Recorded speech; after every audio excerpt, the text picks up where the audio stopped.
Founders, welcome back to the 0 to 5,000 podcast, where we obsess over the convergence of human potential and business results.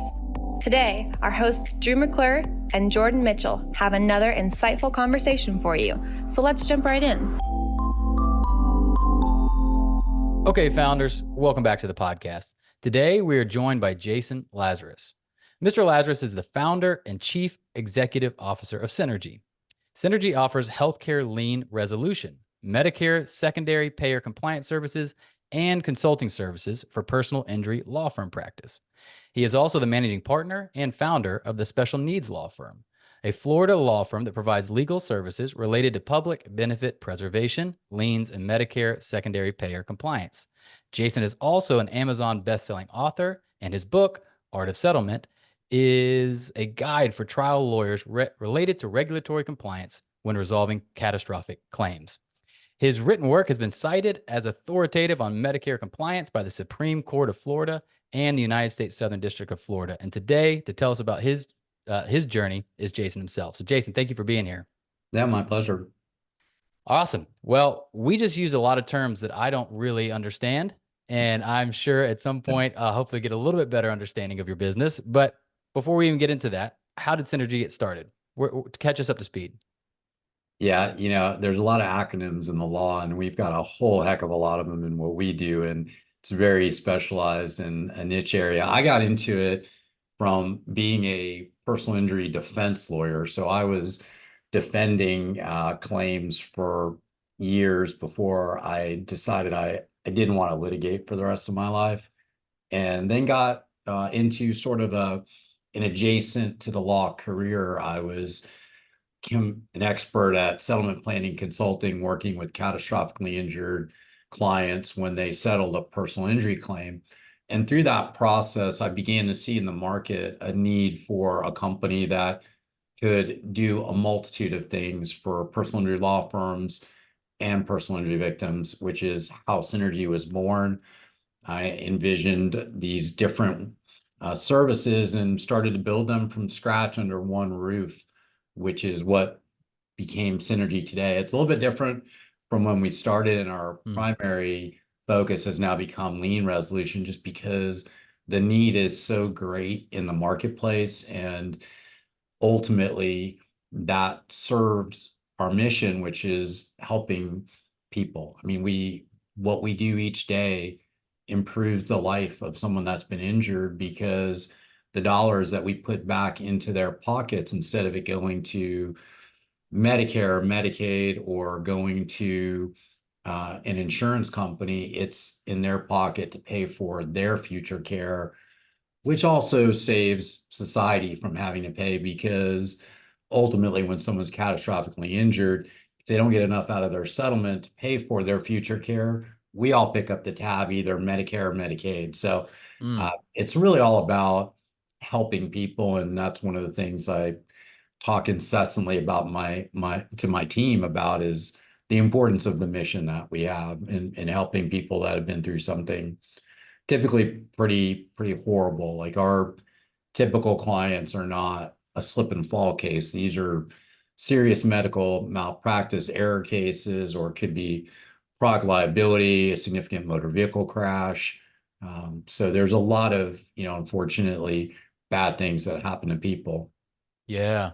It makes sense now that you mentioned what the kind of core of the business is. Was it that clear at the beginning, or was it a little unclear of what exactly you were going to focus on?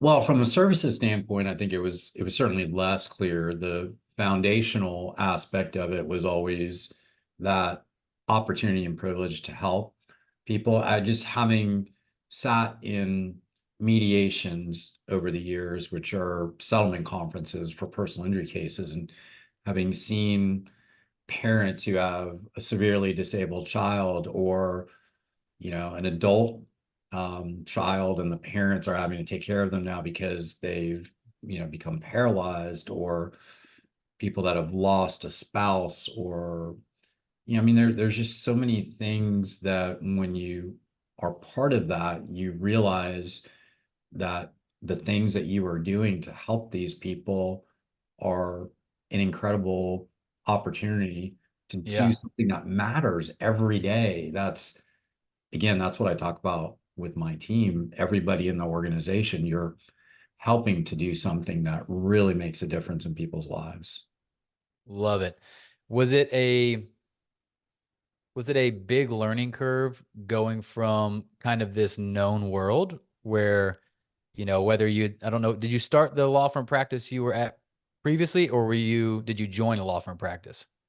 No, I joined existing law firm. Synergy was my first entrepreneurial journey, but my parents were entrepreneurs and had started their own business, so I think I had that ingrained in me. Like ultimately, I was headed down that path sometime.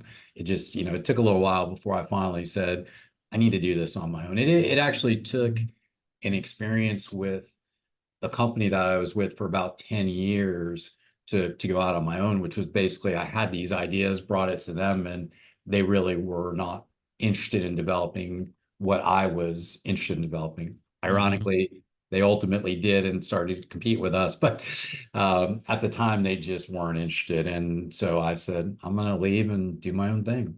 Yeah.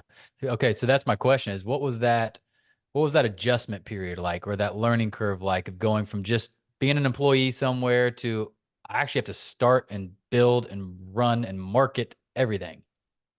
Yeah, it's a massive learning curve, and you learn through the school of hard knocks. It's not easy, and you make mistakes, and still, I mean, obviously, there are things you just have to learn the old-fashioned way, the hard way, and you try to avoid that as much as possible once you get more established. But early on, yeah, I didn't know anything about some of the areas of business that we started, and so you're trying to build something from scratch without having the infrastructure or the dollars, right?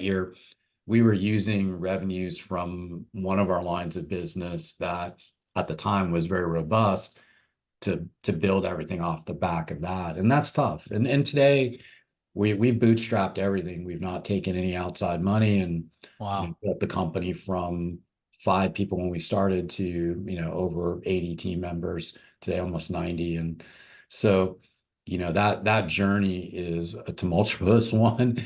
And has, taken some time. We started in '08, really started functioning the way we do today in 2012. So it's been a long journey. Yeah. Okay. So take me to, if we were telling the story of your company, that small team from '08 to 12, what was that like? What were some of the highlights, lowlights? What were those chapters like? I think it was disorganized chaos. It's because you don't have the infrastructure. It's just you're going from one thing to the next, trying to do the best you possibly can do, while keeping in mind who we served. And a big part of my focus and my business partners was still our consulting business, where we were working on cases. So we were, Ah, working in the day to day of actually delivery of services. Today, that's not the case, right? You build it, and you have a lot of people that then are the people that do that day to day. But then it was trying to run the business. I would say, 95 to sometimes 100% of the time is spent working in the business instead of on it. Now today it's the reverse. that doesn't happen overnight. So No. that's always interesting. I remember the first time somebody helped me see that I wasn't at this point really a business owner. I was self-employed. And even if you have team members, even if you have, it's like, yeah, there is a kind of a difference when you are still critical to the day-to-day functions, especially if it's the primary service. In many ways, you're self-employed, right? Is Yeah. that kind of what that was at the beginning? And Yeah, it, 100%. what was And the, go ahead. and my business partners too. I mean, we were, the way we built this was off of individual books of business that we all had. We brought all those relationships together, which wasn't easy, by the way, too. I mean, there's some uniqueness in the way this company was founded, different from probably many others, but we all had kind of established consulting businesses that we brought together with the thought of eventually becoming what we have become, which was something much greater than what individually we could achieve. So I mean, I had my own company, as did my business partners. We all had, but they were companies of one, right? It's you.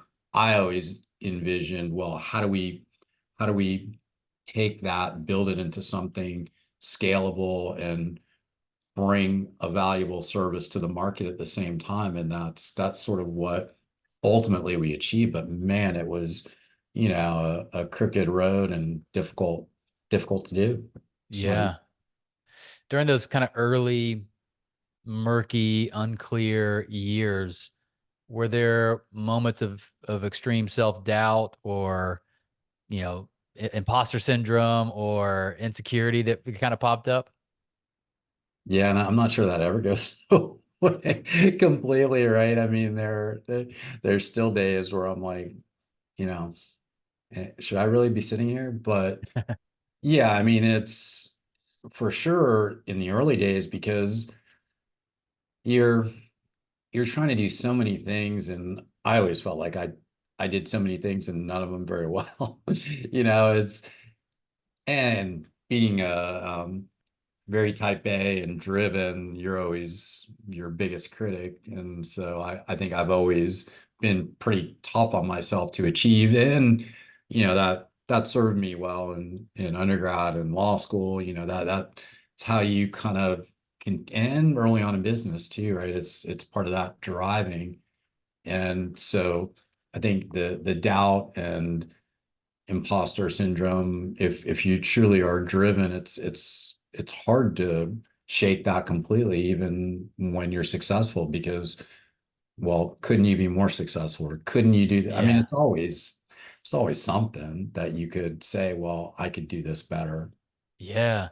Yeah, every strength, right, is just one side of the coin, and we often see, especially in business, it's not always the same personality type, but there's certain characteristics that are commonly with those founders, and that's drive, that's perfectionism, that's high achievement orientation. But the flip side of that is also like never giving yourself any grace or credit or feeling like you're always moving the end zone. That, as soon as you get somewhere, we can't rest because we got to go to the next place. And like you said, I don't think we ever get rid of that, but we do examine our relationship to it. And I'm curious, over the years, with time, with wisdom, with growth, how do you relate to that side of you maybe differently now than you did 10 years ago? Well, I would say over the last almost 10 years, I've been on a pretty important to me emotional intelligence journey for myself. And it actually started from being hit by a car while I was cycling. I'm a pretty Wow. avid cyclist and had a pretty significant event that triggered me to kind of reevaluate everything, including a lot of what we were talking about.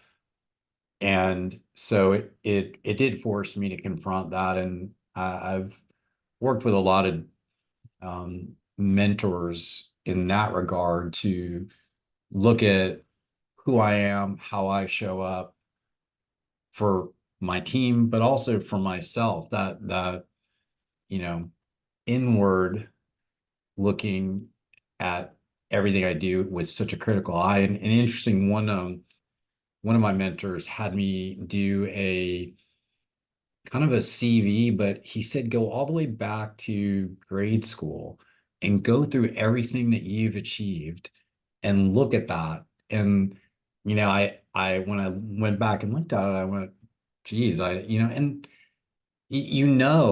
but you just don't give yourself credit for all the things, and not just accomplishments, but things you've overcome, challenges, right? We all, whether it's personal or professional or both, all emotionally, all those things put together, the journey is never an easy one. And when you look back at what you've accomplished, there really is a lot of value in doing exercises like that. But that's just one of the things I've tried. We've had an outside consultant who I really value, whose specialty is emotional intelligence, and she's helped us look at things through that lens from the time the company started. She actually helped us formulate our corporate values. And so I've always been a very big believer in that for me personally to continue to be self-aware and develop my own emotional intelligence, which I think is a important factor in what you were talking about, is like, how do you treat yourself and how do you show up? Yeah. Yeah, it's the part that, like, whenever I'm interviewing people, I know there's so much stuff we don't have in common. Like, you run a business that is going to have some things like people listening's business and other things that are nothing like it. But I do know we're all humans trying to do a hard thing, right? Yeah. And anytime you're a human trying to do a hard thing, it's going to bring its own unique pressures, stress. It's going to reveal things to us that we didn't know before. And to me, I'm always most curious about that, you know? So when you had that cycling injury, it sounded like it prompted some self-awareness. Is that what it was? I think just more heightened and a reevaluation. I was 9 days in the ICU, 21 days in the hospital, and that gives you a lot of time to sit there and think, right? And it was really more where that was born out of. Like I don't recall being contemplative of specifically this, but it was just more of like, am I the person I want to be? Am I doing what I want to do? Mm, Day in, day out? Am I the best version of me? And what I was talking to a couple of fellow CEOs from a CEO group I'm part of a couple of days ago, and I was talking about that in the context of that. Even still, sometimes I'm critical of, well, why haven't I gotten further along in that journey? But one of my mentors said to me, that is the work of a lifetime. And yes. understanding that and being patient with it and going each day, am I 1% better? Am I doing things to make myself better? And that's what I try to focus on is, you know can I do that each day, whether it's you know imparting something to my team in terms of leadership, or in working directly with a client. Am I showing up the right way, or for my children or my spouse? What am I doing to be a better version of me, slowly but surely? Yeah.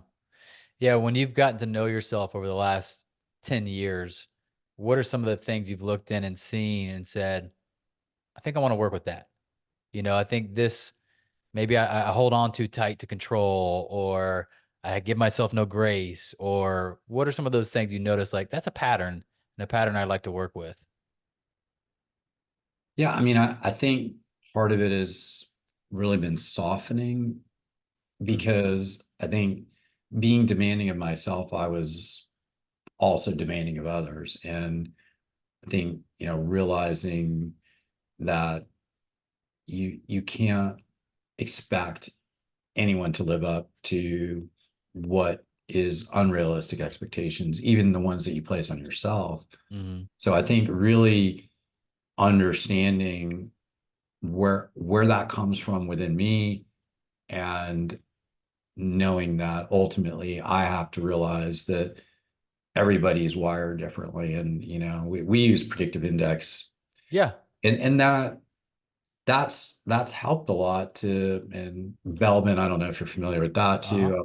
too. Those things, realizing how different people are, like going through enough exercises with my team, and it translates into your personal life too, right? It's just knowing people are wired differently and being more accepting of what that means, and realizing all you can do is the best you can do to understand them and talk and behave and show up for them in a way that's supportive of them. I mean, it's, gets back to, in the business context, servant leadership, and what can I do to help the people that I work with each day, whether it's confronting problems or being supportive. That's my goal for what Yeah. I do. Yeah. It's funny, like, sometimes it's not obvious to people, why would I work on myself beyond maybe my own goals or my own suffering? But, like, you really are only as good at leading others as you are at leading yourself. Yeah. Or at the very least, we'll be handicapped by it. That if all my focus is on changing you and helping you, and I neglect me, it creates a ceiling of influence and a ceiling of transformation, versus the way we kind of break it down is, if I know myself better, I can lead myself better. And then if I can know you better, I can lead you better. But it always starts with that awareness, like self-awareness for me, so I can lead myself better. And then, like you said, with predictive index or Berkman or whatever else, Myers-Briggs, anything that just can help me understand you better is going to help me get a chance to lead you better. Right. And so with predictive index, I'm certified in predictive index as well. What, what have you found to be the business value? Like how have you utilized it? I know they have a bunch of different software and they have different ways that you can utilize it, whether it be from hiring or for, individualized assessments and things like that. For your business, what have you found to be the most valuable? The way we deployed it was with a focus on hiring, and making sure that we had developed the proper predictive index profile for the different positions within the company. And not because we haven't had a turnover problem, but just, to make sure that we're putting the right people in the right seats with the right skill set. So that's how we initially leveraged it. We've used it more and more in management interaction, between leaders and between leaders and the people that they serve. So, and we continue to look at different ways to use it, but everybody here in our office has their predictive index profile displayed, either on their desk or on their cubicle or on their door. And I think that's good, just as, that reminder about, well, how do we make sure that we honor everybody in terms of the way they operate? For Yeah. example, I'm an analyzer. I need time with information. I don't like having stuff thrown at me. And others are, very good with that, and they don't care. They just go with the flow. That's an important thing to understand about who you're working with, is just that. Because, if you don't honor everybody's profile and you just say, well, here's a document, we're going to look at it, tomorrow morning, and you give it to somebody at 5 in the afternoon. Yeah. Certain people are, one, you're not going to get the best of them because they're just not going to be able to work within the parameters that you gave them. But two, you're also creating discomfort for someone simply because that's the way they are wired. And I don't want to have a company that, that's the way we treat our team. It's very important to me that we're focused on our corporate values, which, part of that is empathy. And I talk about that when I see things that it's not a violation of our core values, but it's just failing to recognize, hey, everybody is different in the way they see things and operate. And we have to be respectful of that. You don't ever have to say, I agree, just because that's not it, right? It's not Right. agreeing with things you disagree with. It is being respectful in the way people operate, listening, and making sure that ultimately you come to the best outcome for the company and those we serve, whether it's internal or external. Yeah, I love that. And I think, one of the things people get maybe misunderstand when they stay away from trying to do what you're doing is they assume what you're saying is we have to create this like individualized reality for the 100 people that work for me, right? And that's not scalable. It's like I have 3 kids. If I only had one kid, I could probably say, what do you like for dinner, and customize the dinner around their preferences. Once you have 3, you take it into consideration, but there's still a degree of like, hey man, this is what we got for dinner tonight. Like, need you to eat it. And I see in companies like yours, the consideration is the biggest part. That if I could give you more time to analyze the situation, then I should, right? Instead of just throwing stuff on you at the last minute, giving you no time to prepare, I need to consider that. But as we're all collaborating, there's still going to be us doing the best with what we got, you know? And so have you seen that some? It's like, it's not, I can't create 100 different realities just because you all have different predictive index personalities, but we do want to be respectful and aware of them. Is that kind of what you're saying? Yeah, and a good example is today I got asked, well, we got the materials for our quarterly business review, which is next week, out this morning. Is that sufficient time for you? And I said, well, ideally I would like more time, but I realize that there's, business realities to everybody's time and how much time they can commit to preparing for this meeting and what we're going to talk about.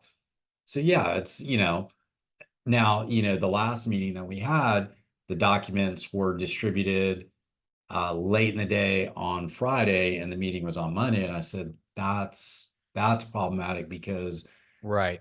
if somebody was out of the office on Friday, or which I happen to be, and another one of the team members was, well, then you've just set up a situation where either they got to work over the weekend or come into that meeting without being prepared. And neither of those is appropriate. You can't expect people to do that. And so, yeah, I think it's the consideration with some of the business realities. You put all that together and try to do the best you can. And still sometimes you get it wrong. That's just part of the mistakes you make in terms of your operations. But the foundation being, hey, we consider everybody's, profiles, and we try to make sure that we're not making people feel like they're not considered.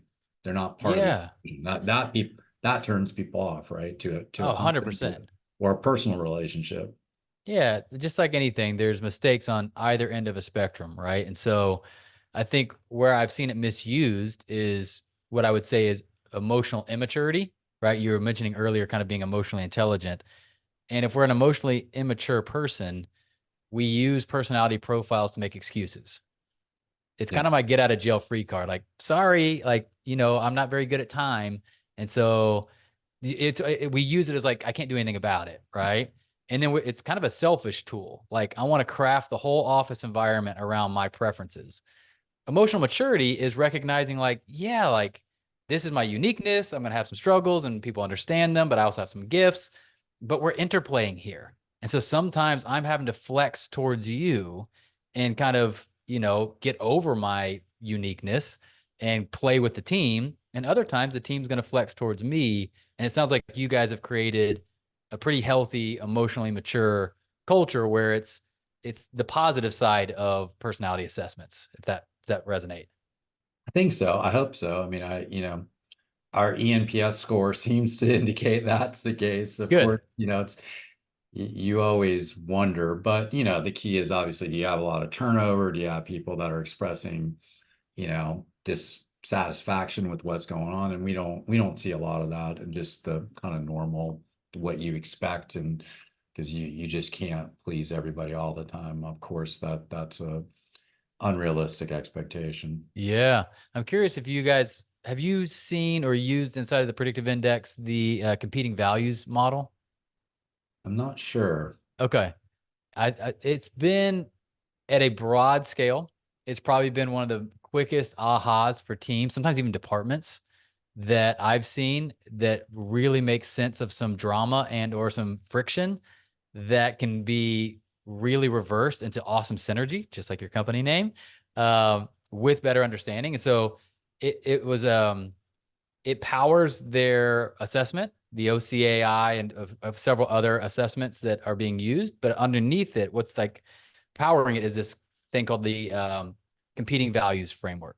And the idea that it is in any organization, there's 4 values that are always present, but depending on your personality, you'll kind of gravitate towards one. Oh, And yes. Yeah. the reason why it's important is it's in direct conflict with another one of those values. And so often there's big ahas, like let's say there's a salesperson or a sales team, and they naturally represent like the results and discipline side of the value, right? Going out, getting results, crushing it. That's all that matters, hitting our numbers, hitting our metrics. Right across from them is like teamwork and employee experience that feels like the opposite. You know, and so they'll be like, you guys just sit around and want to, talk about your weekend and all that kind of stuff. And the teamwork people are like, you guys don't care about people. You're just out there. All you care about is the dollar. All you care about is the money. And often when you get them to see, one, you're misunderstanding me. That's not my true heart. That's not my true intention. But we just are looking at different values in the business. And so how do we turn that from friction to synergy? It's been really cool. I didn't know if y'all had played with that at all yet. Yeah, I know that we've done some exercises with our leadership teams where we've looked at where people fall within, and I can't remember the quadrants that were used, but we have done some. I don't know. Yeah, I'll have to look at the competing values idea because I do think inherently, like most organizations, like there's sometimes tension between biz dev and operations because of they view Exactly. things differently, right? And I do think that there's probably some opportunities there to just dialogue, can continue the dialogue. We've created the dialogue around that because we've recognized it apart from, the formality of predictive index, and we've started to build more collaborative meetings between biz dev and ops to try and make sure that we don't have disconnects between what biz dev wants to deliver and what ops says we can really deliver. Love it. Yeah, that would probably be on that quadrant. You'd have a lot of biz dev up in the innovation quadrant, which likes to go fast and it's Yeah. very flexible and wants to move at the speed of light. And you have operations down like in the precision and process that wants to go slow and get it right. And again, those are two quadrants. Like once we get them talking and seeing eye to eye, they start to be magic makers because they're working together to achieve something. Um, anyways, I want to highlight some of the things you guys have taken advantage of that people listening can leverage for their business as well. And one of them you mentioned before we talked was, Traction by Gino Wickman, or EOS. When and how did that get introduced into your ecosystem, and what has that done for you? Yeah, pretty early on, I can't recall exactly what year, but probably, 2013-ish, 2014-ish, somewhere early on in our journey when we started to, probably were at that time about 20 people. And I was part of a CEO group where the concept was brought up and read the book and was working through a lot of the concepts in our CEO group and brought it back to the group and had an EOS implementer come in and help us install that operating system to really kind of make sure there wasn't the kind of chaos that there is early on. I was talking about that chaos. Well, part of that is just no real business infrastructure. And being a lawyer, I never had any training in that. So everything I've learned,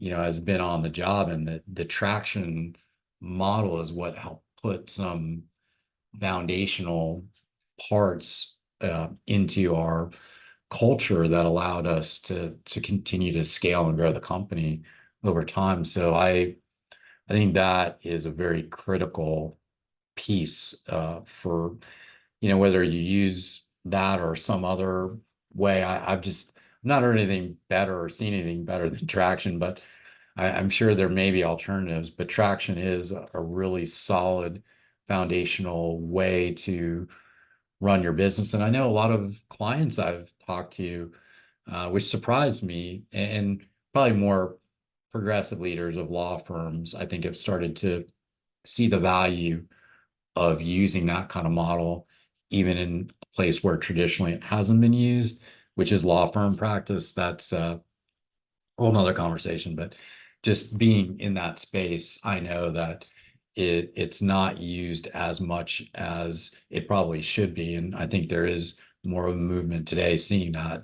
And I talk about that when I talk to lawyers about how they run their firms is, asking about traction and have they looked at ways of running their business like a business versus without that infrastructure. Absolutely. And now that you're kind of sitting in a different seat than you were at the beginning, where you're not as enmeshed in the business, you're getting to work on the business more. What does your day look like, and where's your mind going right now with where your business is at, what future plans you have? Like, what's that looking like for you?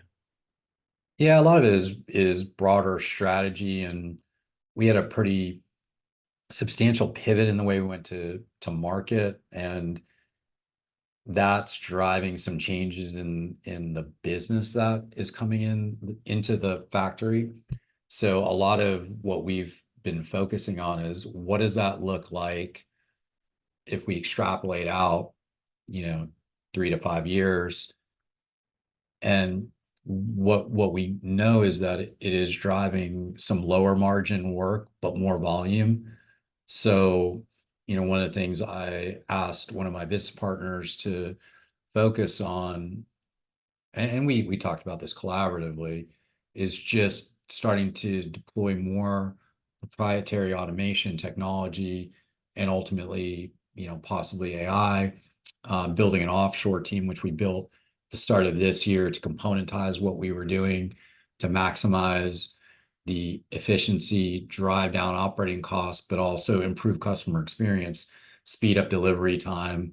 So it's really been more thinking about what we have to do over the next couple of years in terms of investment of the labor we currently have here, time, and then dollars ultimately that have to be, put in to fund what ultimately needs to be developed, which my hope is 2 years from now, we have a really robust proprietary technology-driven business that is maximizing productivity and efficiency for our team members, because our team members, they are bonused based on the results they achieve. So the more productive we make them, it's better for our clients, but it's also better for our team members, because we pull administrative tasks off their plate, they can spend more time negotiating resolution of these liens. Well, that translates into more dollars for them, which aligns because we're trying to get the deepest discount. So we're bonusing our people based on that, and aligns with what our clients want. So, but that using technology to boost their productivity is really kind of one of the important strategies that we're trying to deploy, along with just the looking at our overall customer experience. One of the best books I've read is Joey Coleman's Never Lose a Customer Again. And I've heard that one. He's great. He's actually been on my podcast. Excellent book. I would highly recommend it for any business owner, because what he does is he just goes through the different phases of a customer experience journey and makes you think about all of those steps internally for your organization. Our entire leadership team read it as part of our book club, and we did sessions on each of those steps in the journey, and we've used that to continue to look at how do we make a world-class customer experience. And part of that is being the technology-driven entity that is part of our strategy over the next couple of years to really push towards that. So was the key kind of takeaway or value from that book defining the customer journey and starting to look at the different phases of it and get intentional about it? Or what was the main thing that stuck out to you? Yeah, it is. I mean, the book's framework is defining that journey, and then ultimately having you think about, well, what could you do that you're not doing today? You may be totally ignoring steps in that journey.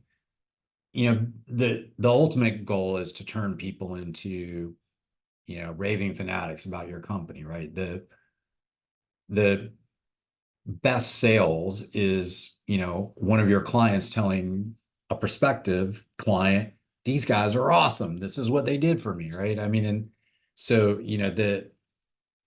that's going to be, whether they do that or not, it's going to be driven by their experience with your company, and what is that experience like, and what can you do? For example, one of the things that I started to do after we read this is when biz dev has a new prospect or has a first time client, I record a personalized video for them and send it to them and say, thank you for becoming part of Team Synergy. And giving them my cell number and saying, hey, if you have any questions, comments, or concerns, reach out to me. Just a little touch that is part of affirming that they made the right decision to do business with us. So that's just one example of how you can use a framework like that to envision what ultimately you want to deliver in terms of a customer experience. That's really cool. Some of those thoughtful, simple, but like really leaves an emotional imprint on the customer can go a long way, right? Yeah, little touches, and actually even with your own staff. So what I do, well, one, I onboard every person that comes into the company personally on our culture, mission, values. But before that, they get a video from me welcoming them to the team, and also, talking about something that they've identified that was like either like they like Italian food or they like to travel or something, personal to them. And, so whether it's your team or whether it's those external, anything you can do that's no cost, a simple touch point to say, hey, you're important. That's part of, what every human craves, is to know that, they matter. Super cool. Yeah, I can see that through line from the beginning of starting your business to the conversation we're having now, that care for people. At first it was the care for clients, that, hey, like how can we help people that are already in a bad situation, right? Now we're talking about the team. Like, hey, it's not just employees. Like, I want them to feel cared for, seen, understood, whether it be through the predictive index or assisted by the technology, or, to align with our mission and values. So it's really neat. And I respect where you have built that mission and that care for people so deeply into every aspect of your business. Yeah, and ultimately, I think the thing I'm most proud of is, that that is the culture that, we are giving opportunities to, 90 plus people to have a career. I always talk about my desires for people that join us to have a career here, not a job, not something that's just we're passing through. But now that happens. But my desire is ultimately for people to feel like they've got the opportunities here and that we care about the team, and we also care deeply about the mission. And we've created, I think, a pretty cool culture, and celebrating that is something I see every day on our teams, messaging where people are saying, hey, great job on this. This is what the impact was. And, even in the all hands meetings that we do where we highlight what we do, those are all things that I'm incredibly proud of, because that's what matters. It is about people. That's what's important. Love it. Buddy, thank you so much for being here. Before you go, I want to plug your podcast in case we have any lawyers or law firms or anyone in the legal industry listening. Tell us a little bit about your podcast and where they can find it. Yeah, it's called Trial Lawyer View. It's focused on personal injury practices because that's who we work with. So it's a podcast built for personal injury law firm practices, whether it's helping lawyers get the word out on their practices and what they do and what's unique about their law practices, or practice management, or also things that we've talked about today, building efficient practices, building practices that are run like businesses with the right infrastructure and metrics and all those things. So it's a lot of what we've talked about today, frankly, too. So it's just a little more focused on our niche. Love it. All right. If that's your world, check them out. Jason, thank you so much for being here, man. Thank you for sharing your story and your wisdom. And again, your care for people shines through. And I'm always happy to meet someone like you who's built a business that way. So I appreciate your time. No, happy to be here today. Thanks. Founders, thanks for listening. We hope you enjoyed it. Make sure you subscribe to the podcast and hop into our monthly founder email so we can ensure you stay on the edge of peak performance and massive business results.